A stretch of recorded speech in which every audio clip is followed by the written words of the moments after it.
All right, so this is The Earth and Its Peoples by Richard Bulliet. We've got chapter 27, The New Power Balance, 1850 to 1900. We'll be looking at section 1, New Technologies and the World Economy.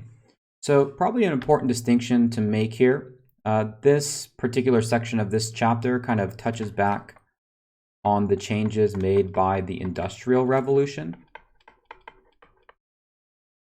And we talked about that in a previous chapter and how that dramatically transformed not only the way that the economy worked, but really how people lived.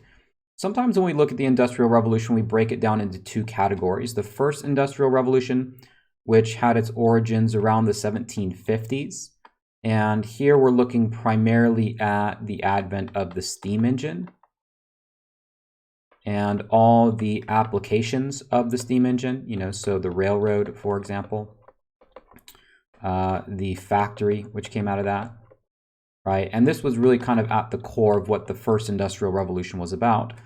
But sometimes historians also talk about a second Industrial Revolution, which is kind of building off of the first. Remember, industrialization is more like a process. It takes time. It's not just a snap of the fingers.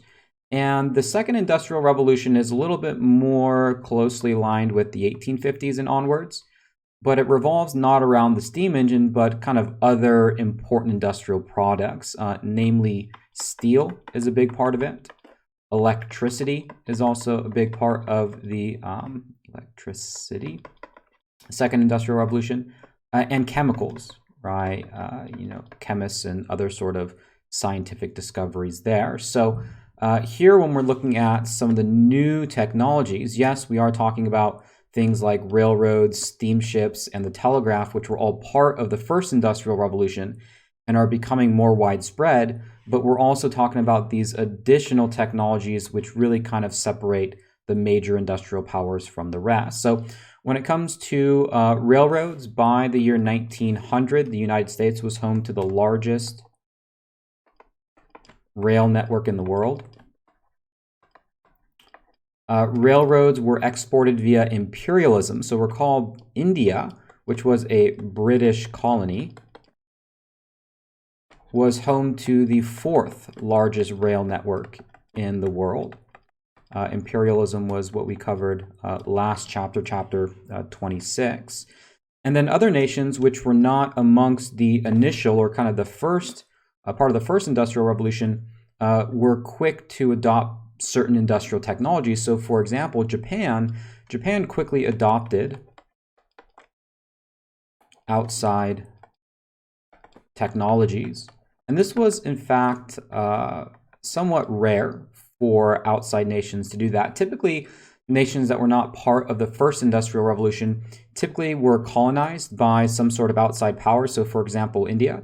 So even though industrial technology was brought to a nation like India, it was done pretty much on exclusive terms for the British to benefit the British. Whereas in Japan, they adopted railroad technology and other outside technologies, but did it on their own terms. And so it served the people of Japan much better. Other important inventions during the first Industrial Revolution, steamships and telegraphs.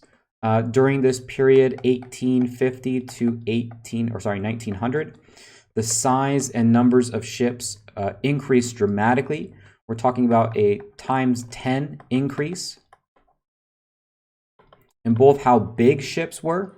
Steel was in some part responsible for that.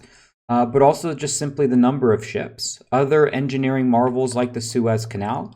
A canal, if you're not familiar, is a man-made river. And the Suez Canal connected the Mediterranean. I always forget, is it two R's, Terranean? That's certainly spelled incorrectly. Let me check the spelling on Mediterranean. It is... Let's see, let's cross this out. Two R's, one T. It connected the Mediterranean with the Red Sea. Oops, Red Sea. All right, so if you're kind of getting an idea, here's Africa. And this is Arabia. And if we go kind of over here, we eventually get to India. Let's see, we'll get Europe here. Here's the boot for Italy. And then there's Spain, right? So typically where the Suez Canal is located, it's this man-made river that cut right across here.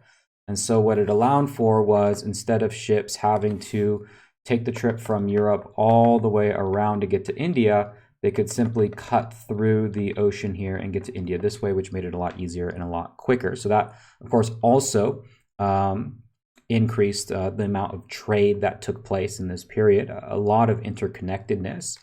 Additional technologies included submarine telegraph cables. These are telegraphs that were underwater. The transatlantic cable was successfully created in 1866. This connected, essentially, we'll just say North America to Europe. So it was possible to now communicate from North America to Europe using telegraph, which essentially was just a wire that connected the continents together. Before that, it required sending a letter on a ship, which took a much longer time, maybe 3 weeks to get across the Atlantic Ocean via a steamship. It could take simply a matter of hours then to do that. And by 1914, pretty much every single continent of the world was connected via telegraph wires. One important thing to note about this was that it was primarily the industrial powers who connected this. So you might have telegraphs, just like railroads, for example, in India, but those telegraphs were there to serve the purpose of the British, not necessarily the purpose of people in India.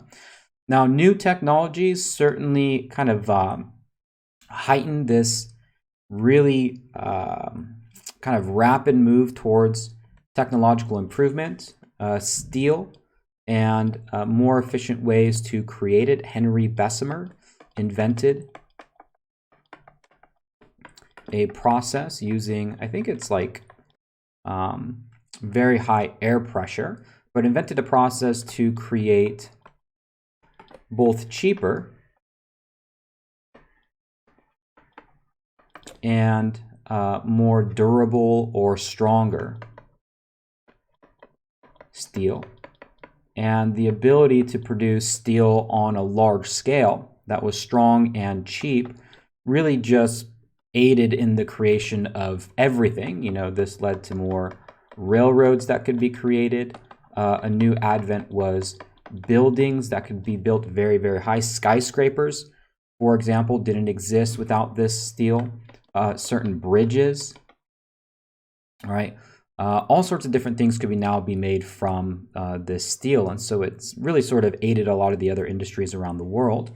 Additionally, there was advancements when it came to various chemicals, dealing with chemistry and different scientific discoveries. One was synthetic dyes. So a dye would be like a color, very cheap, right? Cheaper than the alternatives, which at the time were things like plants, so cheaper than agriculture. Things like indigo, natural dyes that was used before. Now dyes are being essentially man-made in laboratories and can be produced on a massive scale. So that led to a lot of more colorful clothing, for example. You see this reflected sometimes in the military uniforms of certain countries, as a result of this. Other chemical discoveries included dynamite. This was invented by Alfred Nobel. So we might say he maybe invented or discovered. We'll just say invented dynamite. And of course, dynamite initially was supposed to be used for mining as a way to blow up mountains to gain access to mineral resources. Didn't take very long for people to use it as a weapon of war to blow up one another. And of course, this would lead to greater advancements in different types of weapons, specifically explosives and how they could be used on the battlefield, which only gave the industrial powers even more of a militaristic advantage over those that did not have, for example, various chemical technology. The center for the world's breakthroughs in chemical technology was Germany. So we might say became world's world's leader in chemical, we'll just say technology. And, this was, one of the reasons why Germany sort of becomes one of the world's most industrial nations, surpassing Great Britain and really rivaling the United States. It becomes a serious threat in the power balance of Europe. Now, along with all of these great technological improvements and this increase in trade and more interconnectedness came, of course, the problems with the environment. Pollution and disease were very much a big problem for a lot of countries and societies. But lastly, let's go ahead and talk about electricity, probably the most important of these new technologies. This by far improved people's lives, probably the most out of all of these things. It was not so much electricity itself, but the inventions that were associated with it. Thomas Edison, he was a U.S. inventor, and amongst other things, invented the incandescent lamp, or this is really just the incandescent light bulb. Your book calls it an incandescent lamp. And of course, this led to electric lighting, which had all sorts of different consequences. Before, there were gas lamps that ran off fuel, petroleum, oil.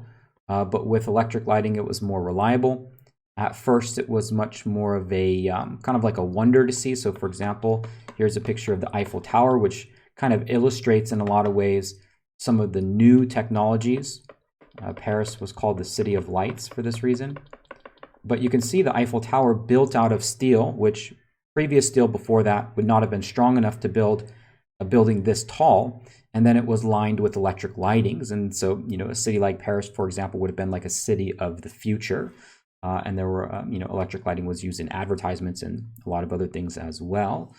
In terms of world trade and finance, like we mentioned before, a lot more increase in trade, but also a system of interdependence. And this is kind of an economic connectiveness. Right? Pretty much everywhere in the world was connected to everybody in some way, shape, or form. So, for example, the British were really at the center of it. But, in Great Britain, there could be cattle from or beef products from South America, with timber from North America, with tea from India, rubber from Southeast Asia. It really was a global economy in that sense. But this interdependence also meant that one part of the world could be vulnerable when another went through an economic tragedy. So, for example, when banks failed in Austria, right, a bank failure, because investments and banks and capital were so connected with one another, that had an effect on the United States, which saw a rise in unemployment. So, on the one hand, it was certainly beneficial in a sense that more goods were being transported around the world, but it also exposed certain nations and certain peoples to vulnerabilities that really didn't exist in decades prior.